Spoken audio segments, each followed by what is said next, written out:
What's up, everybody? Welcome back to Four Titles, One Truth.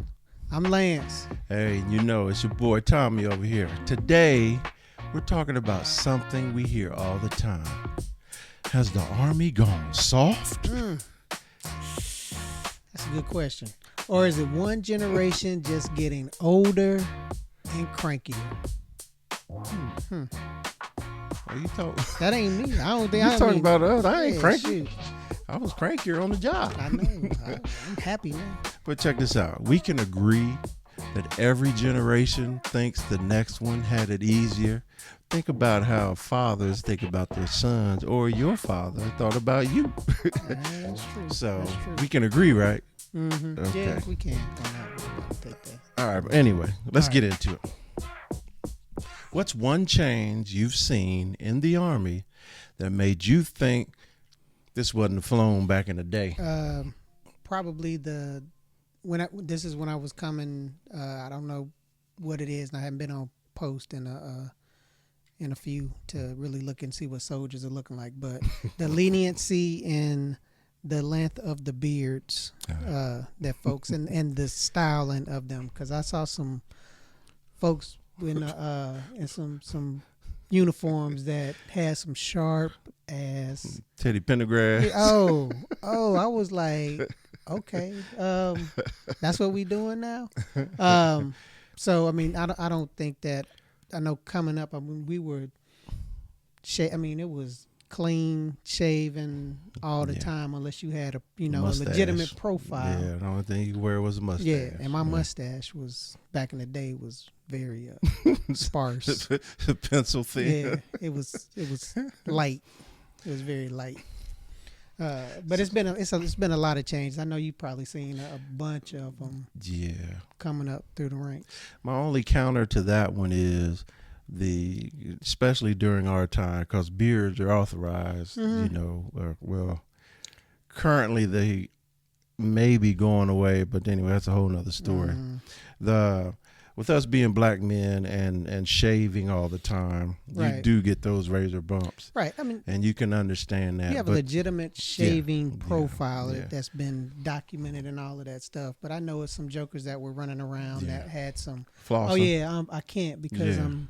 Yeah, and that goes to the doggone non-commissioned officers not doing what they're supposed to do. Okay. Not cracking down on that, because you're right. The standard was 1/8 inch, as Mm-hmm. long as it could be, and then it couldn't be shaped up. Right. So, but I always had a little issue. Well, not say issue, but a little thing against that, because, every other army in the world has beards. Beards. That's yeah. true. So, it's just one of them things. That's true. But the thing that tripped me out was, and now I'm about to show how far back that we go. But so when I first came in the Army, our barracks rooms, we had to have the Army green blankets, Okay. just like you learn in basic training. the wool blankets. Those Army green wool blankets. That was the only thing we could leave on our bed. Now you could, of course, put your This is in your barracks room. yeah, you could put your comforter on top of that and stuff. But before you left your room, you had to have your dust covered green blanket over the pillow, with the Army corners, and then you'd have to have your blanket with the Army corners, That's and the hospital that corners, could is what we call it. pass the well, of course y'all do, but that's with the quarter test, pass the quarter test. But that ain't it. We used to have a desk, right? And on that desk you'd have a lamp, Mm-hmm. and as long as the lamp wasn't plugged up, you'd have to have it wrapped around the base of the lamp. Yeah, I'm not finished. And then we'd have the drawers of the desk had to be staggered to include the long drawer for the pencil drawer. So that had to be staggered every time you left the room. But I'm not finished. Oh. We used to have what's called a wall locker. Mm-hmm. And in that wall locker, you'd have to have from the right to the left would be your military gear. and then from your left to the right would be your civilian clothes. Yes, and your hangers had to be evenly spaced for inspection. So if it was open, you'd have to do that. So did you have a TV or anything in the room? Excuse me? Did you have a TV in the room? Yes, you could have a TV, but that's what I'm saying. That's what changed. So back in the day, the BOSS program, a better opportunity for single soldiers, that was only overseas, actually Europe focused, but it was overseas. And in the early 90s, they brought that to the United States. And so after a while, we were able to just live the way we were living, but that caused problems too, because that means there was no limits on alcohol that you could have in your room. So jokers was going out of control, but they ended up tapering at that. But and I also throw in the uniform changes from the leather boots that you'd have to There's a lot of polish. Yeah. Ooh, I remember shining them things, boy. And to the uniforms where you had to iron them, didn't have to iron them. And the only reason that was a thing for me is the fact that those were practices at discipline. And I felt, even while I was living it, but I felt that when you take those away, the soldiers are going to be less disciplined. Well, that's what separates us from the generation. Well, the generation, but then just the civilian side. Just our standards that we have. Agreed. That are just like, okay. And they're not bad. Grooming standards are not bad standards. Uniforms are not bad standards, because those things I feel like you take with you whenever you do retire or get out. I mean, you always try to keep yourself together. Put yourself together and know how to present yourself. And that, but there's an issue with that as well, because the uniform wearing appearance guidelines, it used to be strictly based off of a white man. You could look at the images that would accompany the regulations, and when they talk about the tapering of the haircut, you're looking at it like, that's not my hair, that's not how it goes. And so those are the standards that were there back in our time. Like I said, we spanned 3 decades, but we felt that we're losing something by changing those standards. And so when I was in a position of senior leadership, to be a platoon sergeant and to be a first sergeant and sergeant major, you have to accept those changes, right? But you also have the ability to tighten up on other things to still give your soldiers the training of discipline. You know what I'm saying? So what I mean by that is, like, say for instance, your barracks are willy-nilly now. You can do whatever you want, right? But you can still have standards when you're doing rooms inspections. So let me ask you this question, and since we're talking about discipline now, do you think the shift in discipline and leadership styles helped or hurt the force? I'd say that it hurt the force. And the reason I say that is because it took away a huge opportunity to instill discipline to the smallest details. Right. Now, if you have innovative leaders and you have the desire to train your soldiers and to get them to standard or to a standard, you can, like I was saying, you can incorporate different things. Right. I think initially it absolutely hurt, because the people who were serving and the people who were locked into those standards, now they can relax, and so when you start to relax standards, you're changing the mark on the wall, for some people. Now, if, like I said 1,000 times, if you're bought into the military and you understand that that's what you're going to do, and you understand the rules and regulations you have to abide by, and you strive to do that, then you're not the person I'm worried about.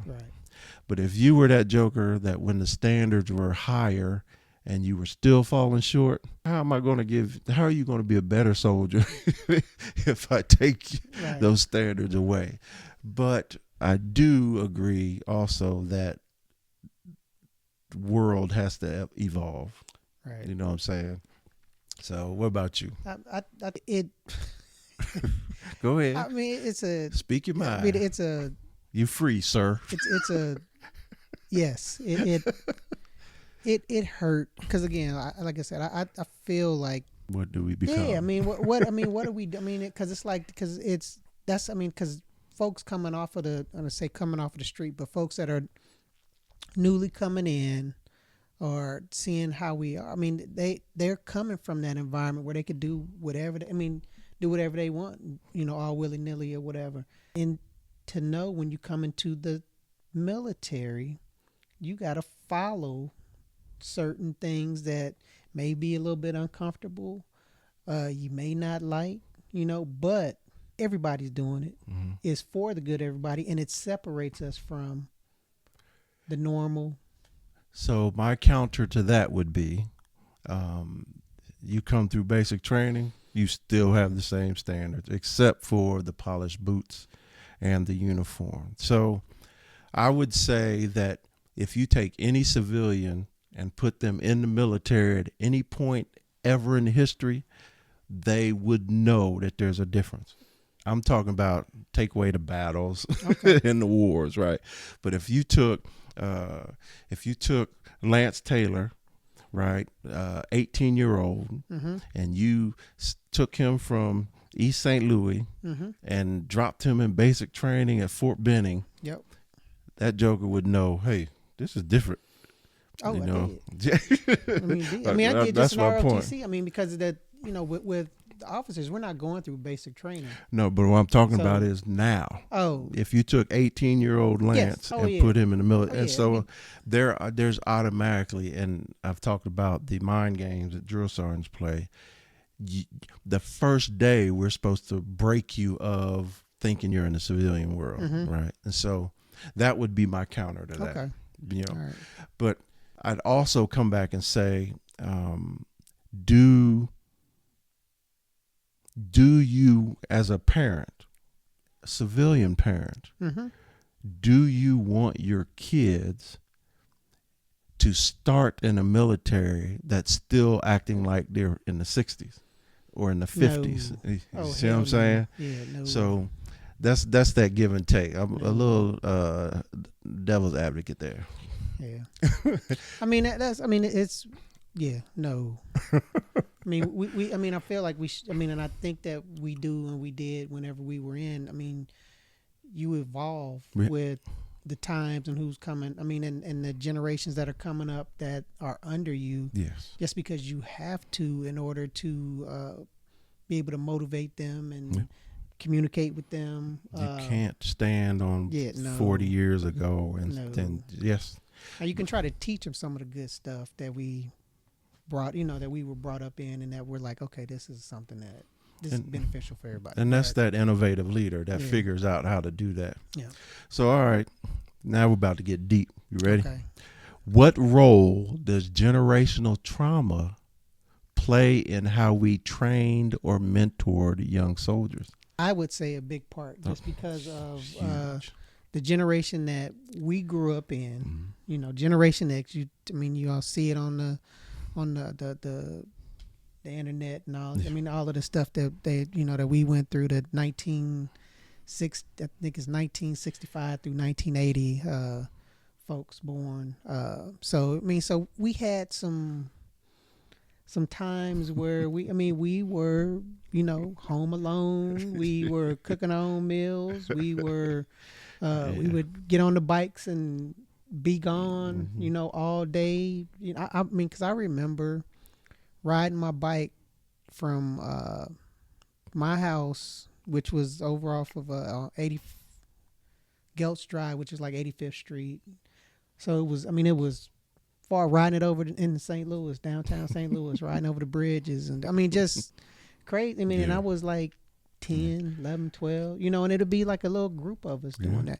So I think in the generation that's like like my kids, which end up had kids, soldiers that were the age of my kids or younger, and they're different. Yeah. I mean, it's different, and you have to approach them differently. And I had to learn how to approach them, and speak and talk to them and deal with them whenever I was trying to do some of the call it disciplinary things, corrective instead of training just a straight backhand. Yes, instead of being direct, but not overly. Overly direct, Yeah. which I had to learn. I had to learn that with my own kids, because I mean, it's a very sensitive generation, and they take a lot of things literally. So yes, so for us, I mean, and maybe that's where it helped me learn how to be a little more Open. Open, sensitive To different traits. Yeah. Yes, and not just look at the one, hardcore.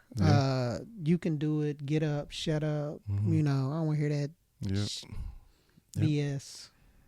And that's the only reason I've learned to look at both sides of things, because I know for a fact I was raised differently than my father was.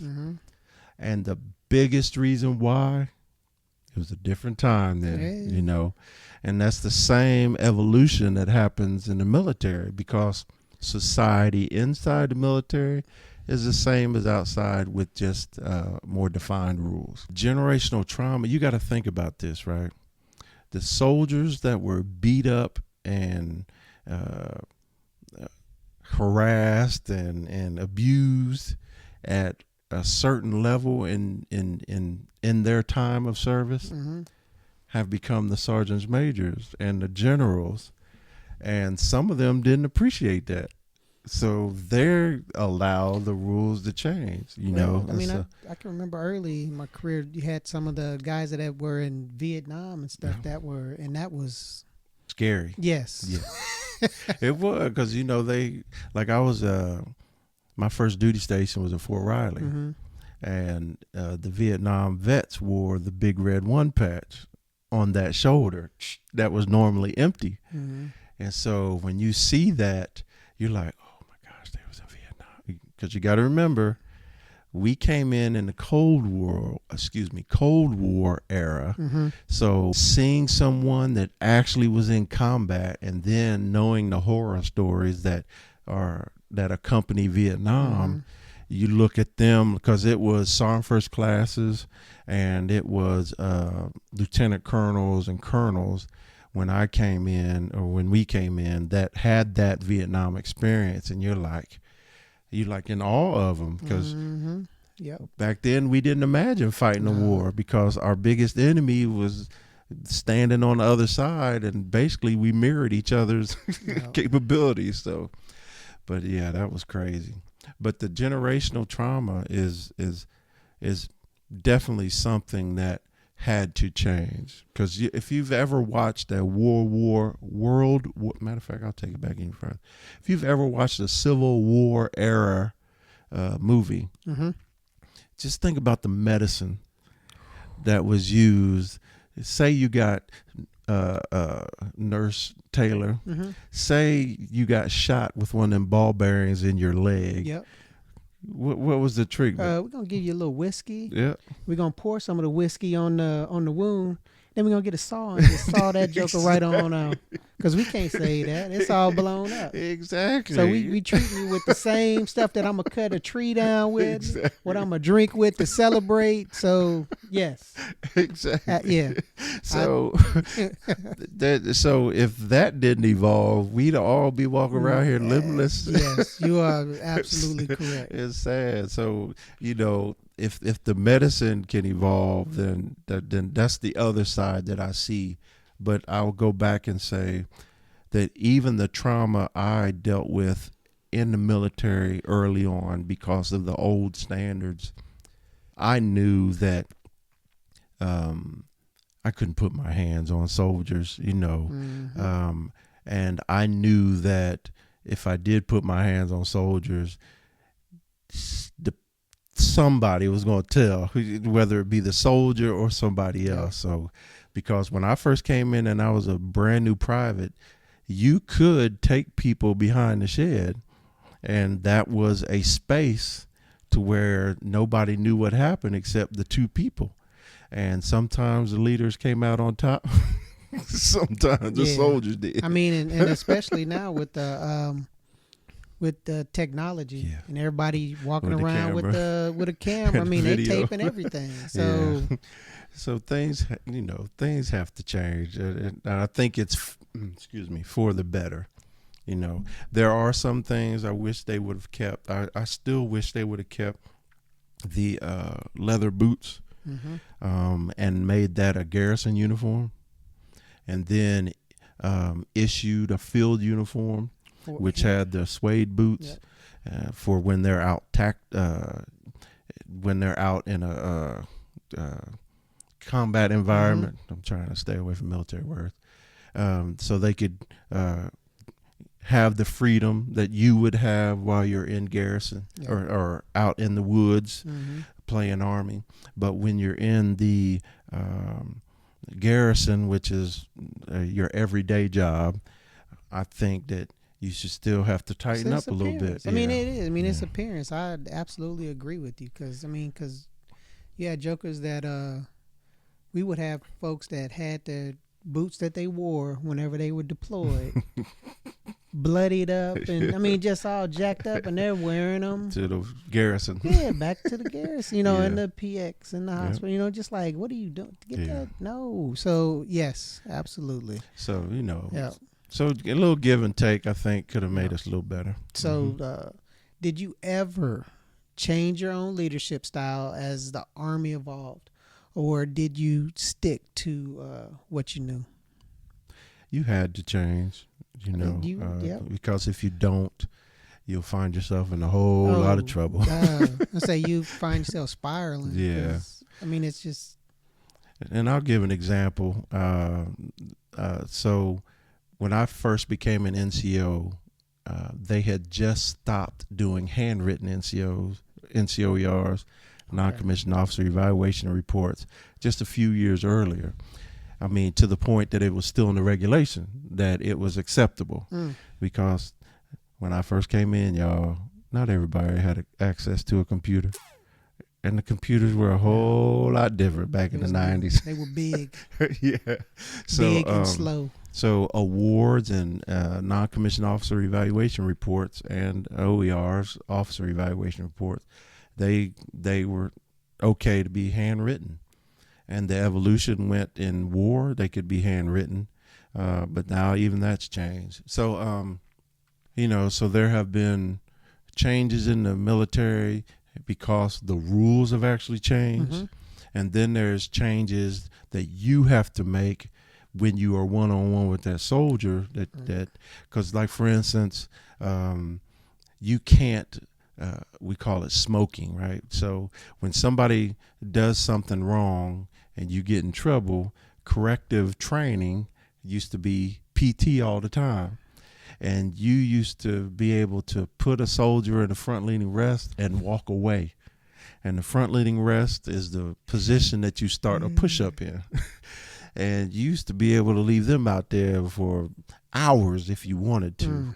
I mean, of course, you shouldn't. Even back then, we knew you shouldn't. But you could get away with that stuff. And you could make people push till the earth moves. Pass out. Yeah. So there were things that you used to do. Even PT, the physical training that we did, changed during our time, to where it went from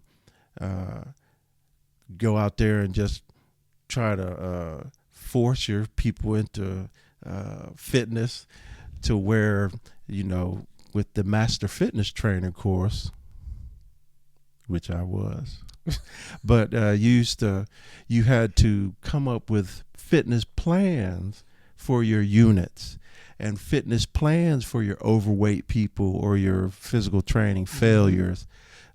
So there was a lot that changed that you had to change as a leader to stay relevant, to stay current, and to basically keep yourself out of trouble. Yeah, stay out of jail.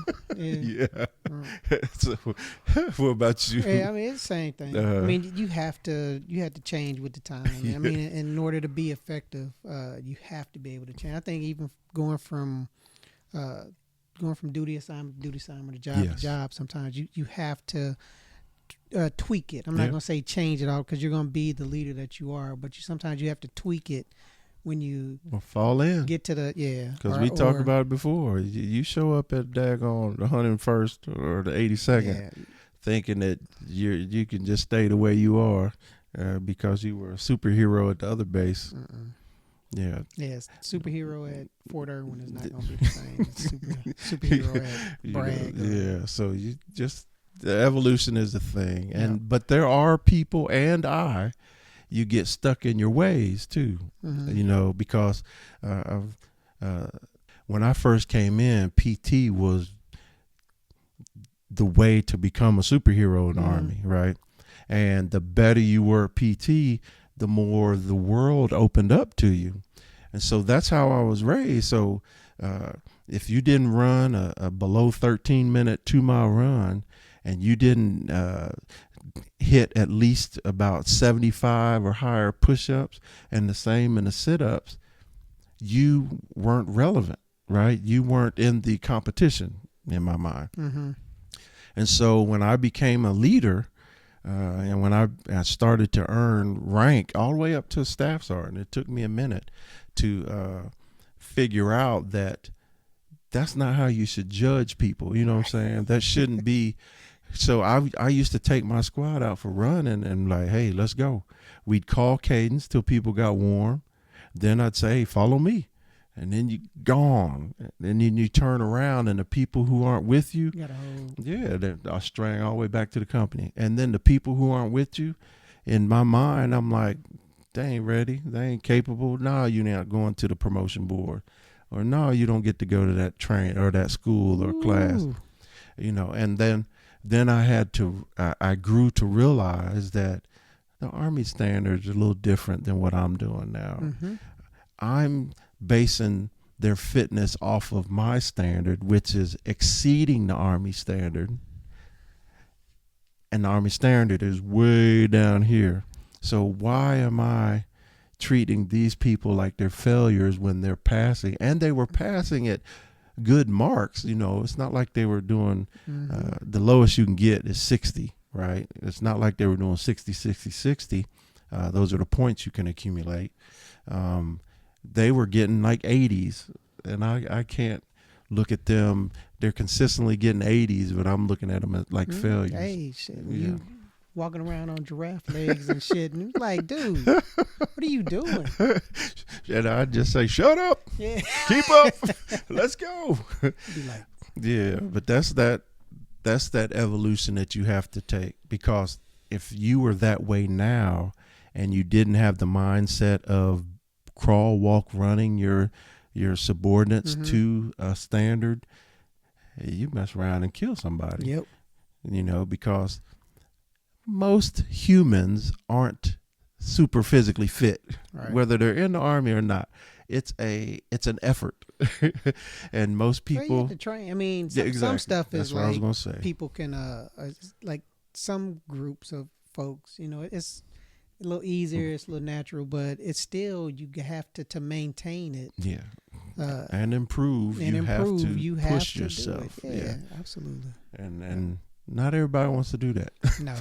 So check this out. If you were leading a platoon or a unit today, what would you do differently knowing what you now know? Back earlier, I wouldn't do a lot differently, just because in the hospital, in the jobs that, the clinical jobs that folks are doing, it's the same thing that would be doing on the outside. So we have standards that are regulated by, different organizations, right, and the FDA and all that have to be there. That have to be. Right. Yeah. So, I mean, so those.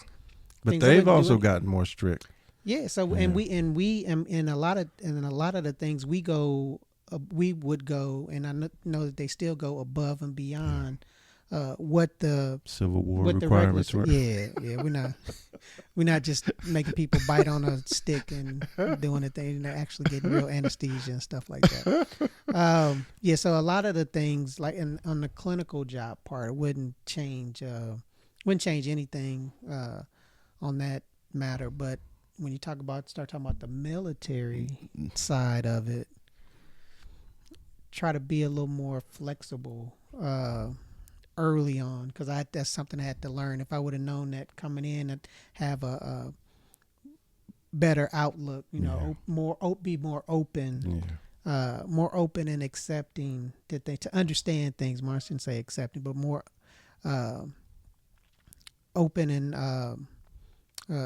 Tolerant. tolerant. Yeah, tolerant to some things, and not get pissed and be in my own way and be like, knife hand. Yeah, dismissing folks, right? From the things. I mean, so, because and it's just, and that's just one thing. I feel like you learn, you stay in long enough, you progress in the proper direction and stuff. You learn those things, and it's stuff that you look back on that helps us now to be able to talk about these things and have real life experiences where it was like, man, I was real jacked up how I did that shit, back then, or how I looked at that wasn't absolutely right. So that we can go back and say, it's like, as you got older, you changed those things and corrected them. It was like, okay, you grow up. Yeah, exactly. Really, exactly. So that's it. Because I don't, because I wasn't a platoon leader or anything like that. Just because that wasn't the path in our in my thing. Yeah, I get it. So I would tell this story. A partner of mine told me this story, and this encapsulates what a sergeant major used to be when we first came in. Because I met him, we were both E4s, specialists, and this was at Fort Riley. Okay. And he used to talk about how there was this one command sergeant major, I can't remember his name, but he was a Vietnam vet, and he was the garrison. Was it garrison? I can't remember if he was garrison or brigade command sergeant major, but he was like, so you step on my grass, I'm going to murder you, right? And so the headquarters where this sergeant major was, he was, it had like sort of like a maze of sidewalks, but he used to stand out on that at the front of the headquarters and just watch to see who was walking on his grass. And so the funny thing is, it didn't matter how close or far you were. So he said that joker would see somebody on the grass, he would go, "Soldier!" And he'd put that knife hand out, and that joker would go around that maze of the sidewalk. And he said one time this soldier walk around in full battle rattle, which at that time it was the LCE with the ammo pouches, the first aid kit, and the canteens, right? And a Kevlar on, right? The protective helmet, combat helmet. And that joker went around there, yelling at soldier, "Hey, soldier, blah, blah, blah, blah, blah, blah, blah." And he was cursing him about the whole time. And you see him doing the maze walk. And then he finally gets to the soldier, and the soldier's Kevlar, the band was wrong. It was all crooked and everything. And that joker snatched his Kevlar off and punted his Kevlar out. And then all you see is that soldier got down frontally to rest. Well, moved to the sidewalk, because that was funny too, because he's still yelling at him, telling him, "Get over here on the sidewalk." But then he punted that helmet and then had that joker in the frontally to rest, and then walking back, just mad that that joker's still pushing. That's how it used to be, but now Sergeant Major, we still care about the grass, right? But now we figure out ways to not be such a a shark That's on the funny. hunt for those. That is funny. So, but if you take me, and I agree with what Lance was saying, if you take me now and put me back as a platoon sergeant, I have all the skills that I could possibly need to be able to run that. And the biggest skill I have is the evolution of my mind and also problem solving. You know what I'm saying? Yes, So yep. you're so far beyond what you were as a sergeant first class or as a first lieutenant or second lieutenant, that most of the problems you'd skate on, right? But if we're talking about holding people to standards, I would have different things for them to focus on, but I'd still be a shark on those other things I need to focus on. Because, for example, since we're talking about platoons, I would make sure that my NCOs understood what staff is versus being online. You know, I'd make sure that they were actually learning 2 ranks above, you know, and focusing on by the time I pin on rank for them, we're not talking about that rank anymore, because I should have already prepped you to be ready to learn and experience, but have the tools you need. I should be making sure you're ready for the next rank and the second. So that's the knowledge that we have now that would change how we do it. Beneficial. Yeah, 100%, Yeah, it would have been beneficial. 100%. But the aggressive-ness, I'm not sure I could lose that, because I did it's did hard. lose it as Yeah, I mean, it's, sergeant major. some stuff warrants it. Some of the things it warranted. But can I be honest? I might be a little more flexible on the PT standard, or the PT and weight standard. Because boy, Yeah, I mean, that stuff needs to be revamped anyway. I mean, that's crazy. it's a little tougher. Yeah, it's crazy. I understand why people ain't running 13 minutes, 2 miles no more. So, but yeah, there'd be some changes, man. I mean, you can't help it. You can't bring, you couldn't bring a World War II colonel and put them in charge of a brigade. Some of them, you get in trouble with some of them. I had when I was in ROTC, one of our sergeant majors, Sergeant Major Griffin. That joker, we would do PT. We'd like be out in the streets running. We'd get back to the gym, and he'd be like, because we were in like the Rangers, the little group that we did like the competition. Pre-Ranger course. Yeah, so he was like, for PT, he said you can have 1 beer before the PT test. We're like, okay, we can do that. He said just 1. You have 1 beer, and that joker would be smoking a cigarette after we, been out running 4 or 5 miles. So Vietnam era. it's different breed. The world has Yeah, changed. different breed. But look, we know that every generation rewrites the rules, not because they have to, but sometimes for the better, but also just to survive. Yeah, I mean, you know what I'm saying? yeah, you got to change with the times. But leadership is never about looking tough, y'all. It's about being effective, I disagree. motivating, I think it's about, and inspiring others bad. to accomplish yeah, the mission. that's true. Motivating and inspiring others to accomplish the mission. That I agree with. You Not can a look tough thing. if you want to. You can look tough if you want to. It's fine. So that makes me think, right? Maybe it's not about babying the next generation. Maybe it's about the evolution of leadership, which should happen, keeping up with the evolution of, humans. Yeah. Okay. And there you have it. We gave our take and our opinions. Facts. Now we ask you to share yours. Are today's service members baby? Let us know, please. Yeah, I what's want to your hear what y'all opinion? think. Honestly, I think they are in some points, but at the same time, I think the other points they had to evolve. Yeah. Because it doesn't make sense to have like World War II standards in today's army. Yeah, I think that we have the kids that are coming in are a lot smarter, believe it or not. Because we wanted them to be better than us. Yeah. So we took some of that pressure off of them. Yeah. So just do us a favor. Drop a comment. Please. Share your thoughts. And don't forget, you can follow us on Instagram, TikTok, and YouTube at 4 Titles, 1 Truth. Rate and review the show on whatever podcast platform you listen or watch us on. Yes. And join us next time. Why? So we can keep the conversation going, y'all. All right. All right. Holla. Yeah. Peace out.